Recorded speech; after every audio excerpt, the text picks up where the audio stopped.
Today let us start the proceedings with considering the equilibrium thermodynamics. As I said, the goal for this is going to be to look at the adiabatic flame temperature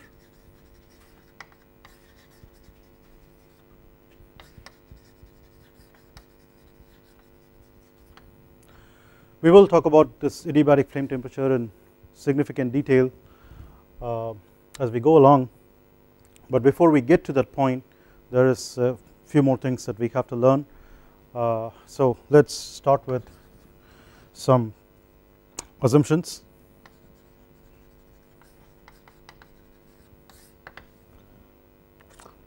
The first assumption that we will make is that chemical reactions we are talking about are happening in the gaseous state, so occur between gases,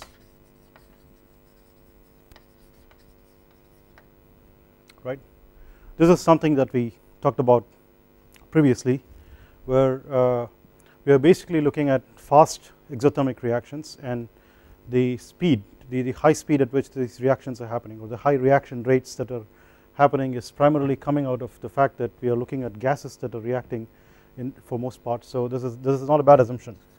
Anytime you make an assumption you have to justify the assumption, okay. So and you have to look at how broadly valid it is, or where the invalidity is, or where the exceptions would be, okay. So this assumption here kind of precludes things like surface reactions or heterogeneous. What is meant by heterogeneous reactions is when the reactions are taking place between molecules which are belonging to two different physical states, okay. Here we are looking at homogeneous reactions, and then we assume that gases obey perfect gas laws. This is also a fairly reasonable assumption for most gases which we encounter under typical temperature and pressure. But then the question that arises is, when we know that combustion is a high temperature situation, if not a high pressure situation, so maybe we are looking at atmospheric pressure or a few tens of bars, or at the most a few hundreds of bars, but we are not looking at thousands of bars unless you are looking at gun propellant kind of applications, okay. So we are not looking at very high pressures, but temperatures are high. So the question is it okay? At the moment let's say yes, let's say we will just assume this for the sake of simplicity, but it's possible to relax this assumption. That's another thing that you have to examine when you're looking at assumptions. You have to see, is it possible to relax this assumption and make the analysis a little bit more complicated, right. So from that point of view, this would now qualify as what's called as a simplifying assumption. So we are trying to simplify our analysis by making this assumption. The third is chemical processes occur between equilibrium end states,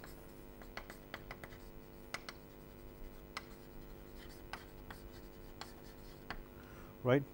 So we are talking about a few things in this assumption. First of all, as I said the other day, we are dealing with thermodynamics. So thermodynamics is all about dealing with states and paths, not necessarily how fast you are going from one state to the other state through a path, number one. Number two, you are always better off talking in terms of state properties and state variables as opposed to path variables. So we will always look for those kinds of thermodynamic variables that are state variables rather than path variables, so that we can essentially look at a starting state and an ending state, or state 1 and state 2, those kinds of things. The third that we are looking at here is, we are now making the assumption about this is that these states are equilibrium states. That means you started out with a state, let us say in this case of reactants, alright. So you now started with a couple of reactants which are in equilibrium. That means they are in thermal and chemical equilibrium with themselves, and then you let the process happen, and let us say the reactions happen and you now get to the final state, and when you get to the final state you now get products, right. So the products are now at the, let us say, the adiabatic flame temperature or at an elevated temperature when compared to the initial state, okay. At that state at which the products are, they are again at equilibrium. That means they can equilibrate among themselves, so that they will have interactions like collisions and energy exchange and all those things happening, but they are all in equilibrium, they are not disturbed out of their equilibrium state, okay. So that is exactly what we are assuming over here, and this is important because we are essentially looking at equilibrium combustion thermodynamics. We are not looking at non-equilibrium processes, we are not looking at departure from the equilibrium situation where we are looking at the rate at which things are happening and so on, okay. No rates considered here, okay. So here if you now go back to this, the perfect gas equation of state that will be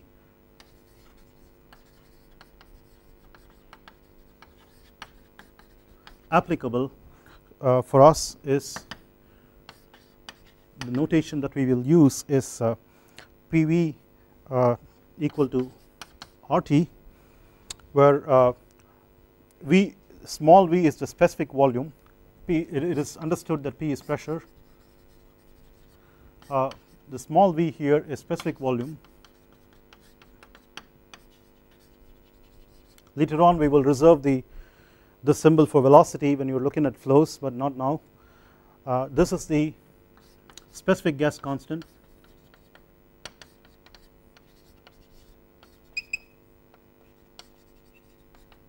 right, and this is the temperature.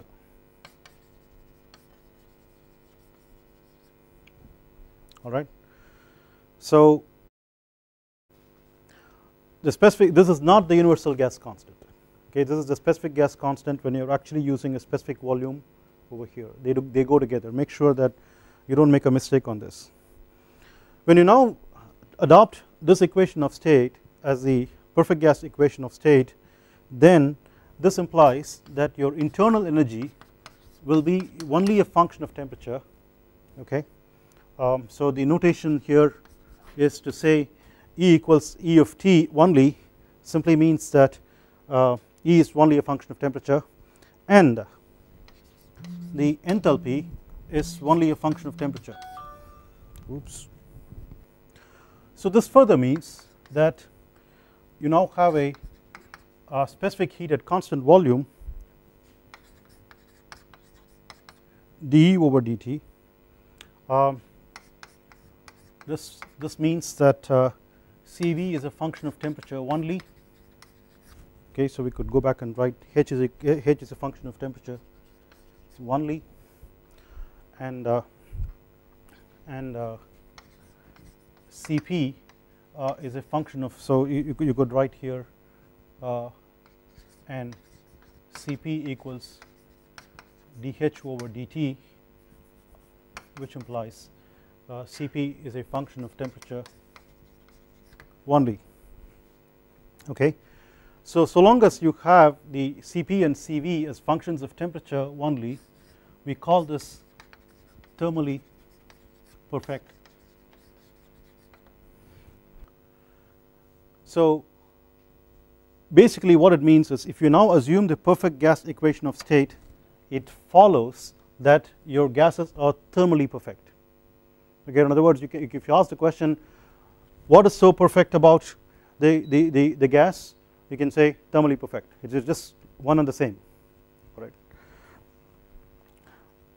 So what you do normally do is usually we express Cv of T and Cp of T as polynomials, as polynomials in temperature, okay. So such polynomials are available for different chemical species in the literature. So this is sort of like something that you can, for most analysis that you want to do, treat it as given. Okay, so if you want to take a temperature dependence of the specific heats for specific species, you should now treat it as given. All right. Now, so what happens? Like first of all, the question that you have to ask is, so why does the Cp and Cv vary with temperature in the first place, right? So there are quite many reasons for that, and we won't get into this. You have to get into physical gas dynamics for learning these things. So essentially you have the molecules can translate and they get some energy out of heating by virtue of having a certain temperature, but as you elevate the temperature they start rotating and then vibrating and so on. Okay, but there are some processes which will now cause a departure for these molecule for these gases to not just depend on temperature only, but also one other thermodynamic property, in which case we are now departing from the ideal gas situation, all right, or the thermally perfect situation, right. Now, so we can expect that as you increase the temperature, you are now exciting some rotations, and then the Cp increases, and then after some point all the molecules are rotating. Okay, so that the Cp doesn't really change for some time, and then after some time you are beginning to significantly have vibrations, and then the Cp increases and so on. So it's possible for us to think that there could be ranges of temperature over which Cp could be treated as constant, that is, it doesn't vary with temperature, right. So when for sufficiently small range in temperature,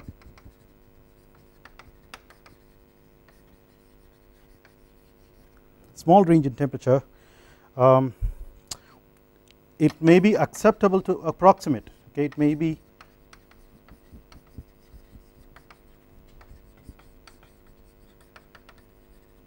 approximate the specific heats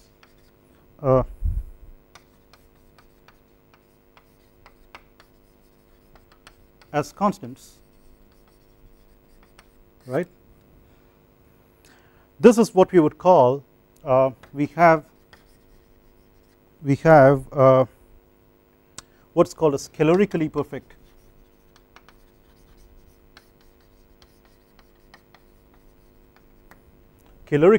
gas. Okay, so a calorically perfect gas is like a subset of the thermally perfect gas. Okay, the thermally perfect gas is essentially the one that starts obeying the ideal gas equation of state, but it doesn't really mean calorically perfect gas all the time. This is like a further assumption that we have to make, all right, about caloric perfection.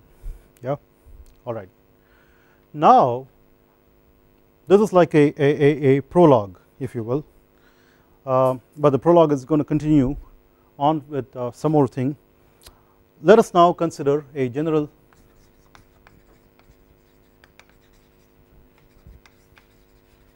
chemical reaction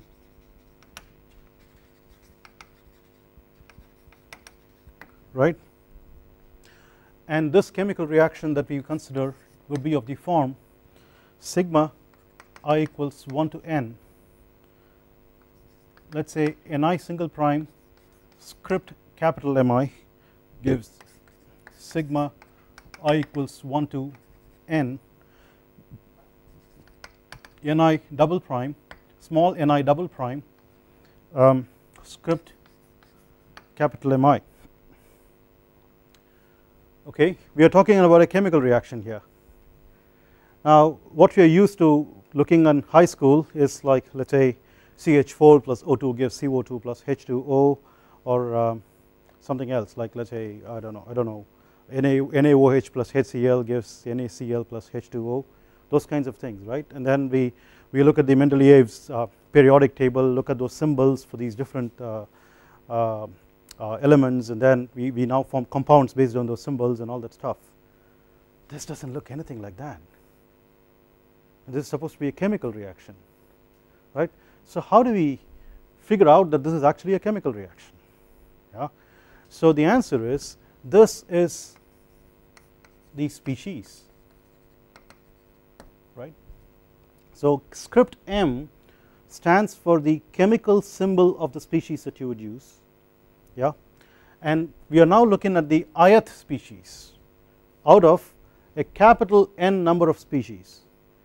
Keep in mind this capital N or the summation running from I going from 1 to n appears on both sides, yeah. So that means n being the total number of species,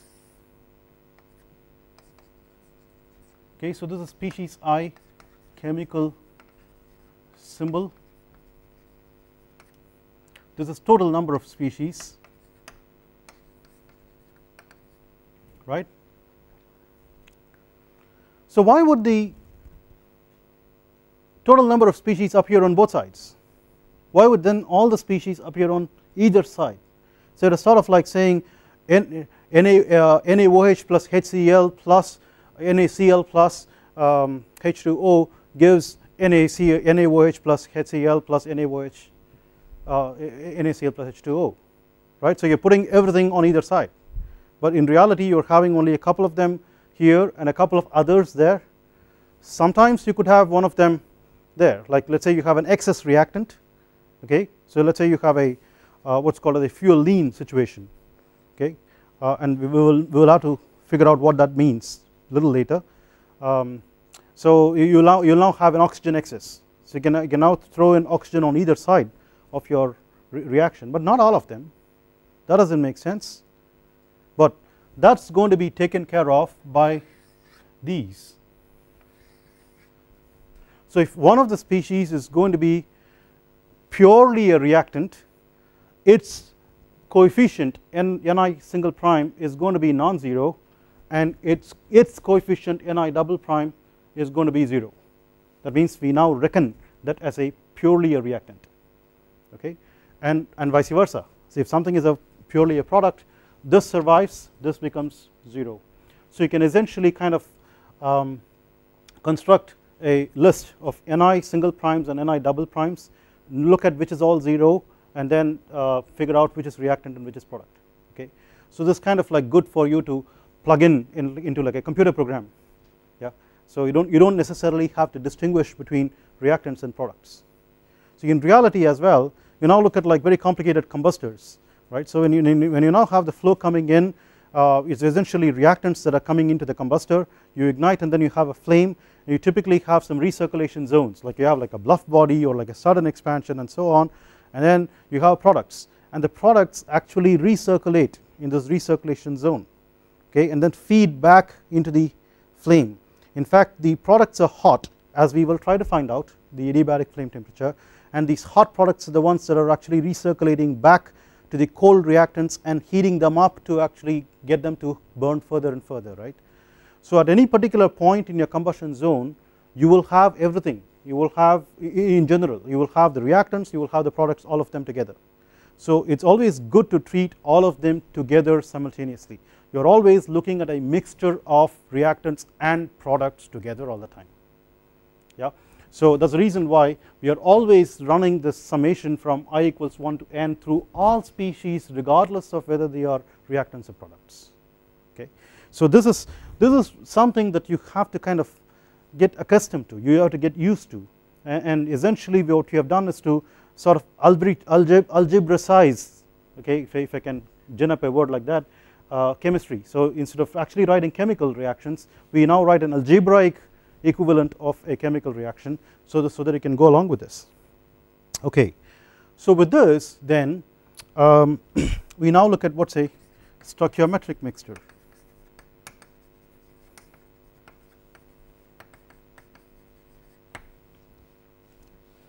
right. What's a stoichiometric mixture? Stoichiometric is basically then denoting that particular combination of Ni primes, okay, Ni single primes, okay, that is what is the proportion of the reactants that you are going to take such that you will have all of them completely react into products with none of the reactants left over, right. But how do I know what is meant by products? I can take reactants, all right, I can get them to react, all right, and then I get something, and how am I supposed to know that they are products? What else can it be, huh? You just produce them, right? So what you produce is products, huh, isn't it? Or are we missing something?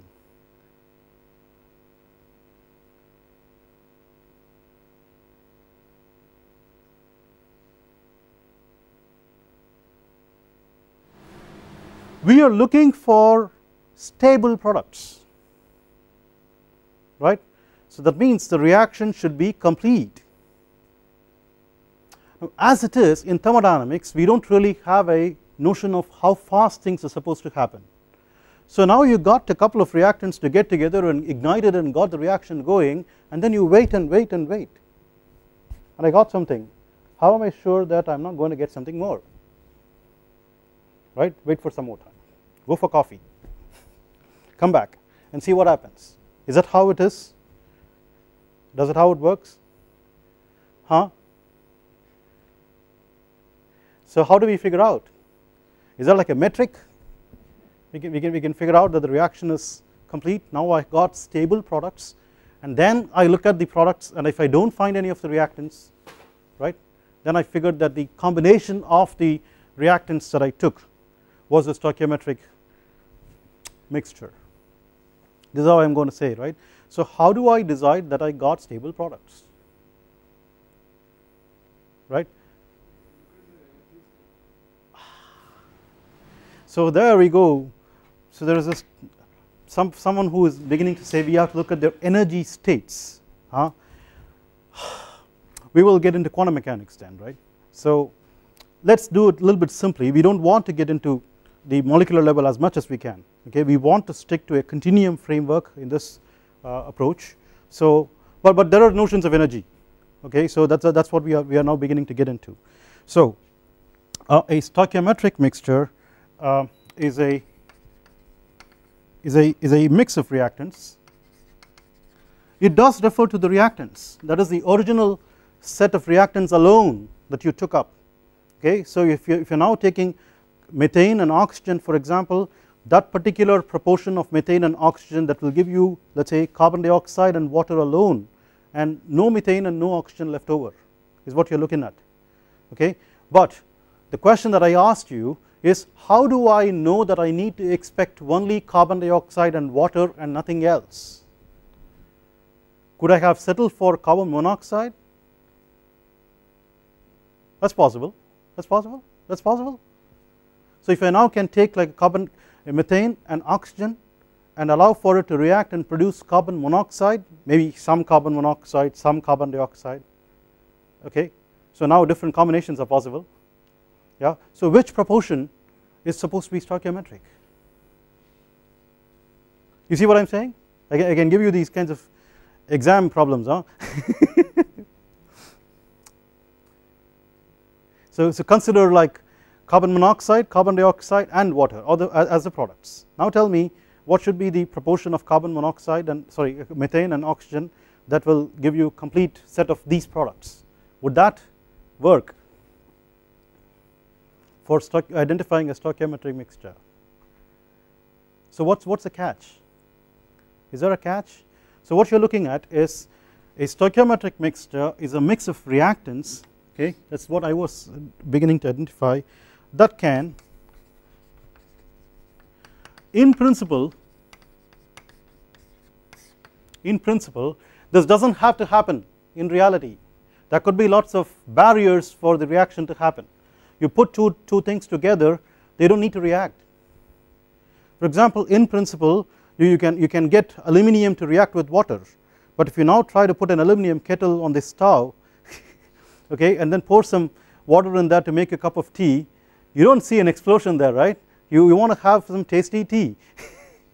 So that's a reaction that is physically stopped, okay. So it is possible in principle, but doesn't happen in practice usually, okay. So in principle react to give products with the highest negative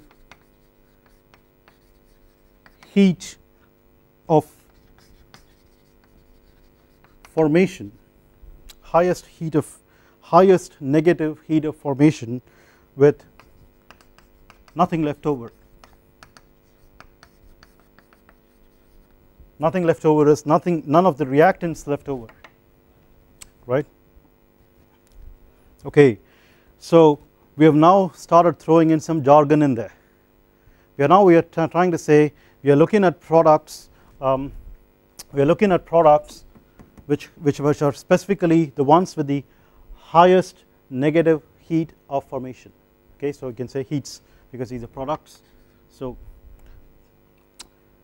So first we have to understand what is meant by heat of formation, right? And then we will be able to understand stoichiometric, what the stoichiometric mixture is. So note then in the CHNO system, when you now write something like CHNO, what it means is we are now looking at a system with these as the atoms that are constituting the molecules in that system. Okay, so these refer to the atoms that are available. So in the CHNO, that is the carbon, hydrogen, nitrogen, oxygen system, the products with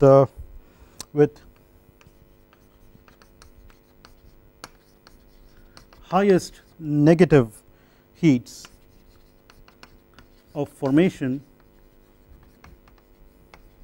are H2O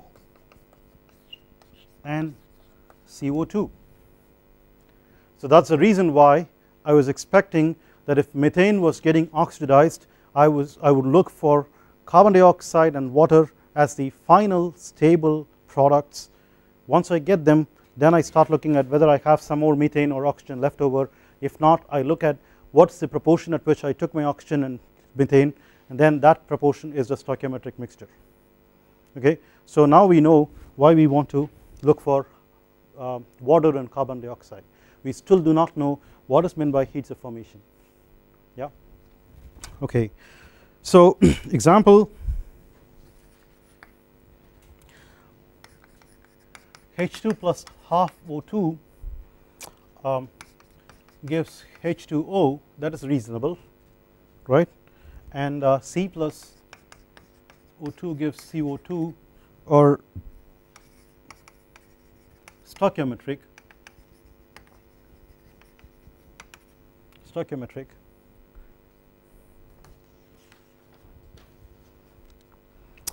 If you have H2 plus O2 gives H2O plus half O2, or C plus 2O2 gives CO2 plus O2. These are not stoichiometric.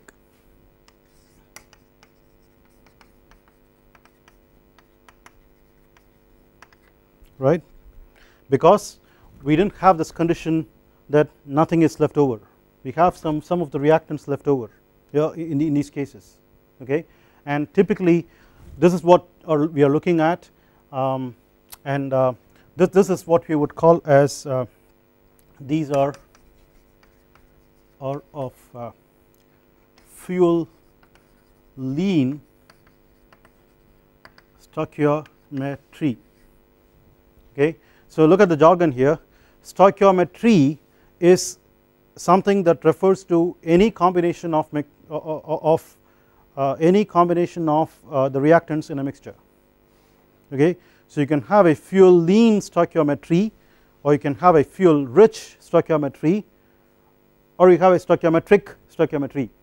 So what is stoichiometric is very specific, but anything that is having excess oxygen to whatever extent is all fuel lean. Anything that is having excess fuel to whatever extent is all fuel rich. Okay, now I would like you, as we speak, of course I am not giving an example of where, for example, you can say, let us suppose that you have a fuel rich situation, then it is possible that you have excess carbon but you have a deficient oxygen. You might actually get only partial oxidation of the carbon that is available and get into carbon monoxide, alright, and with no oxygen left over or no carbon left over. That is not stoichiometric either, because we are not looking at products with the highest negative heats of formation.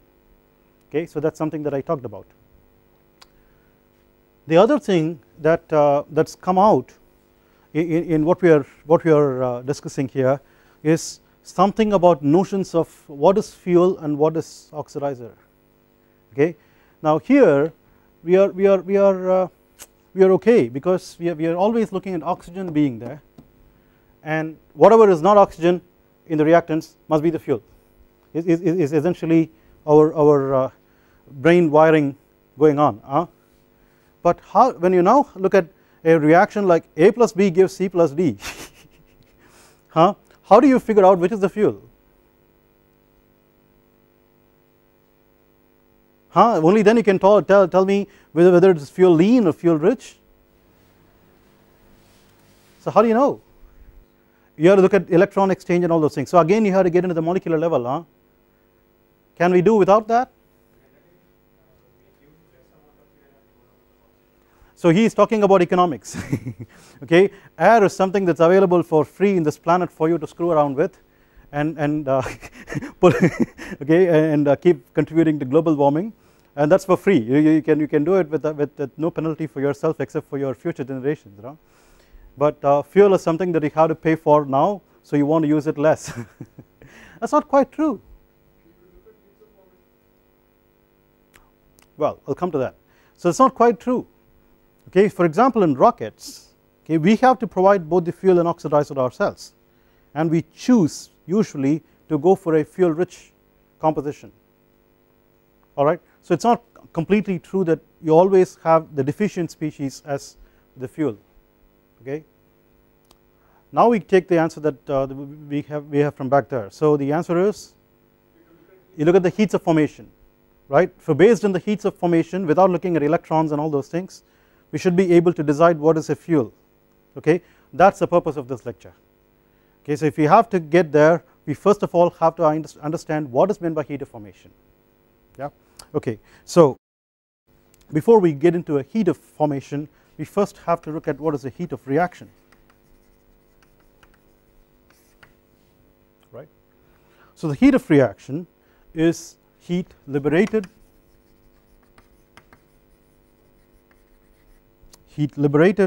when a reaction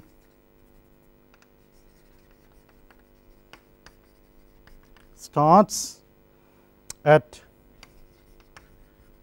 some P and T and ends at the same P and T. How is that possible? Or is it possible? Is it possible for you to have a reaction that started at a certain pressure and then come back to the same pressure and temperature?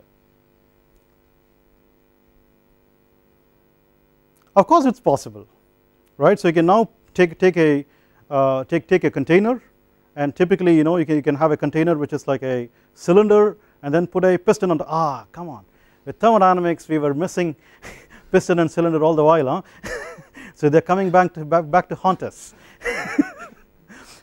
So can't we do without piston and cylinders in thermodynamics? We will do pretty soon, So, but for the idea of conceiving what we are talking about, let's say you now have a piston cylinder arrangement, and then you now put in some reactants into the cylinder. You now throw in a weight on top of this piston, okay, which is acting in a time non-varying gravitational field. Okay, and then you have a certain pressure and temperature there, and then you ignite and then get the reactions going. Okay, obviously a lot of heat is liberated, and the gases that are coming out are expanding, and then it's now pushing the piston up, let's say. Okay, it is still acting at the same pressure because the piston has to balance the weight. okay. So the piston being allowed to move up with a constant weight on top is essentially ensuring that you have a constant pressure situation, and any heat that is liberated that's going to heat up, okay, you now take it out, you now put this in a water bath, alright, and then you take it out and then you now get it back to the same temperature as before. Now you look at the heat that you now took out,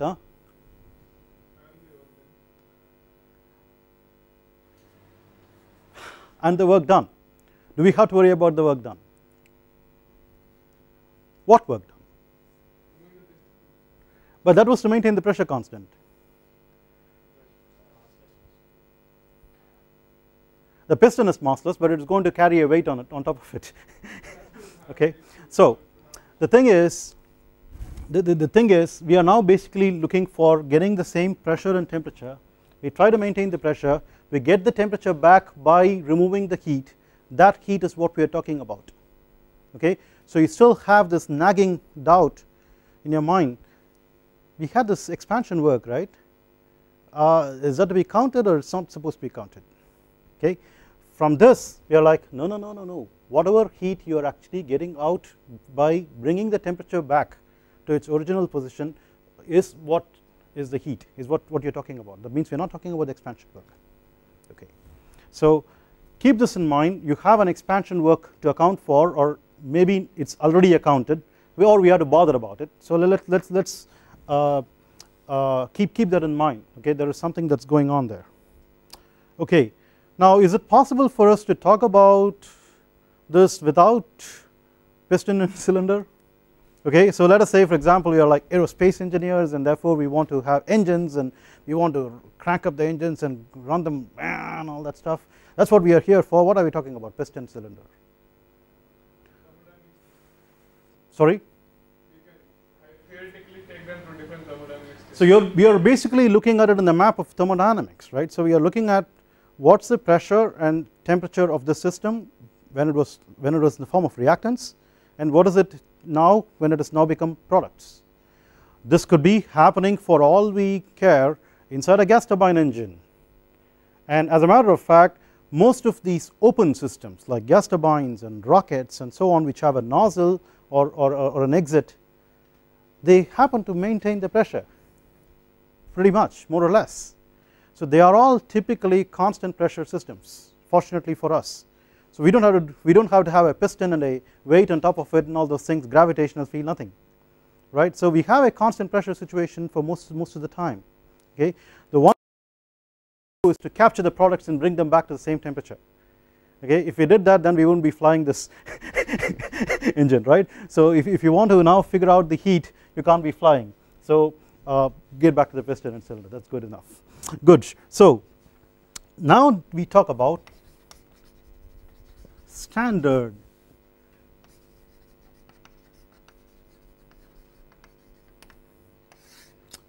heat of reaction, right?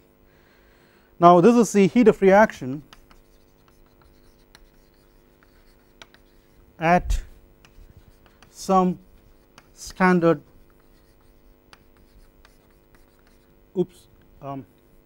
P and T.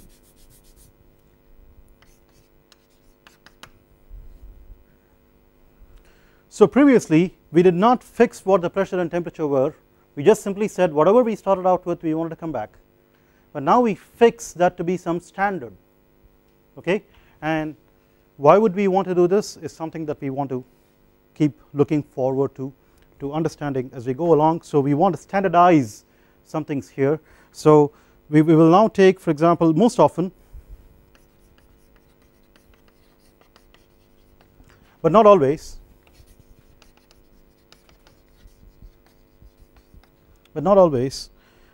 standard P and T, or 1 bar and 298 Kelvin. 298 Kelvin, right?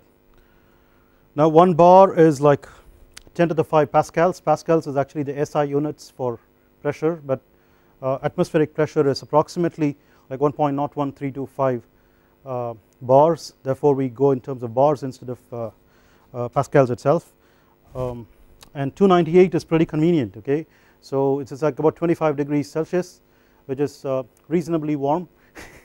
Okay, so it's not unrealistic for, let's say, Indian conditions or something. So this is a reasonably good standard for us to, and this choice for all practical purposes of analysis that we want to do is arbitrary. Okay, so you don't have to question, can I change this in your own planet? Yes. When you say standard, that means everybody accepts something. That's what it is, but it's an arbitrary choice. Okay, so now we come to heat of formation. Now the heat of formation is what we are really interested in. Okay, we have been beginning to talk about heat of formation when we talked about a stoichiometric mixture, and we also noticed that if you wanted to recognize a particular component as a fuel, the heat of formation is going to help us. This is pretty important, you know, like for example, let us say you become an astronaut and then you are sent to a new planet, and then you are now beginning to dig up, okay, and then you are now getting something new. You have to know whether it is fuel or not, isn't it? So, and you will start making a lot of money if you knew how to figure out what a fuel is, huh? So heat of formation at some P and T is the negative heat of reaction, negative by convention more than anything else, negative heat of reaction at that P and T for a compound found from its, I'm going to use within quotes, reference elements. Okay, we are beginning to get an idea of what the sentence means. First of all, we are talking about any species which could be a compound. Compound is like basically a bunch of molecules put together, right? And then we are looking at this being formed from its reference elements. So elements are like the building blocks of the compound. Okay, but we have something called the notion of what's called as a reference element. So we have to see what that means. And I also want to point out, so this is formed. Okay, formed. So I also want to point out that this reaction as it is doesn't have to happen in reality.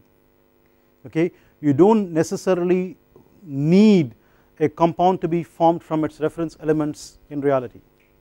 This is a hypothetical idea of any compound that could be formed from its reference elements. Okay, so now we have to see what that means, huh? So reference element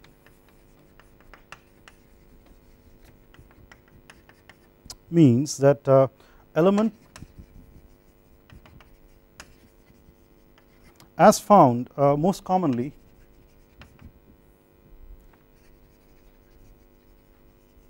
in nature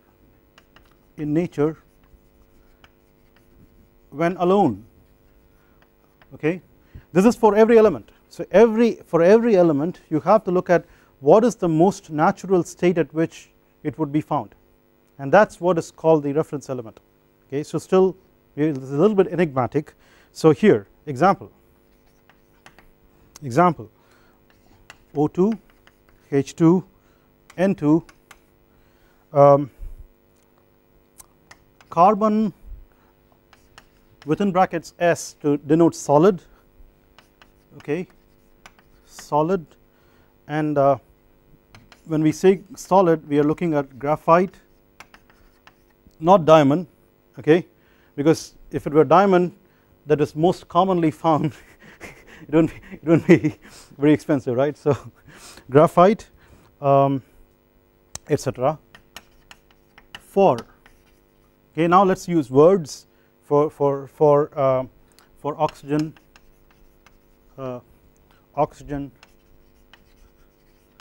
hydrogen, nitrogen, carbon, etc. respectively. Okay, and and not. Okay, so every time we give an example we also give a counter example like what we did here. So we always know what is good and what is bad. So not is O H N, and let us say carbon in gaseous form. You try to vaporize carbon, get it up to very high temperatures or something, and then look at the carbon. That is not considered a reference element. We are looking at carbon in a solid form for graphite, and since we started out with the assumption that we are looking for reactions to happen between gases, gases is by default the state for most of the reactants that we are looking at. That means we are not going to say O2 within brackets G, H2 within brackets G, and so on. So we are not going to specify if it is a gas. So it's only if it is a liquid or a solid we will use parentheses like S and L and so on. Okay, so when you now have S in parentheses, that means it refers to a solid. If it's a L, it refers to a liquid. Like for example, you're looking at Al2O3 that is being formed in rockets. It stays in molten form as it comes out of the nozzle, but as it goes through the nozzle the flow cools and therefore it solidifies. So there is like a Al2O3L that gives rise to Al2O3S. Okay, so in there we will specify L and S very specifically. So this is what is meant by reference elements. So the phase is indicated only for liquids and solids and not for gases, because gases are the default. Okay, so what is meant by, so what we have done here is to explain only the last couple of words in this sentence, right? So what is meant by looking at a heat of formation? That means if you now look at H2 plus half O2 gives H2O, okay, C solid plus O2 gives CO2. These are formation reactions for H2O, CO2 respectively, right? So what else could not be an example? If you now said H plus O gives, so let's say 2H plus O gives H2O, this is wrong. This is not a formation reaction. Okay,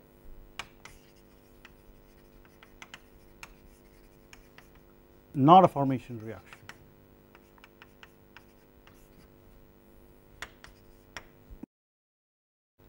Right. So what about formation reactions for O itself? If O is not going to be like a reference element, okay, that could be found because O2 should be the reference element. Therefore we can say half O2 gives O is a formation reaction. We are always looking for 1 mole of what is being formed, so everything is normalized for the reactants correspondingly. Okay, now if O2 is supposed to be the reference element, what would be the reference element for it itself, right?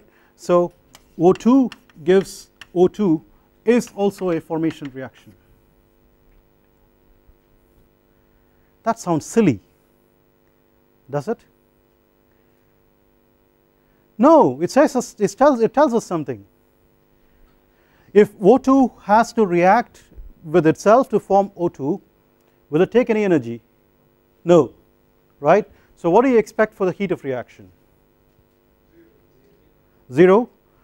We will now assign a 0 for the standard heat of reaction. We still haven't looked at what is standard heat of reaction. Keep in mind we are looking at a standard heat of formation. Okay, so you're looking at a heat of reaction and a standard heat of reaction. A formation reaction is a particular reaction, so its heat is going to be the heat of formation, and then we should be looking at a standard heat of formation. So we now arbitrarily assign a 0 for the standard heat of formation for reference elements, because at standard state we now suppose that there is no change in the reference elements, right?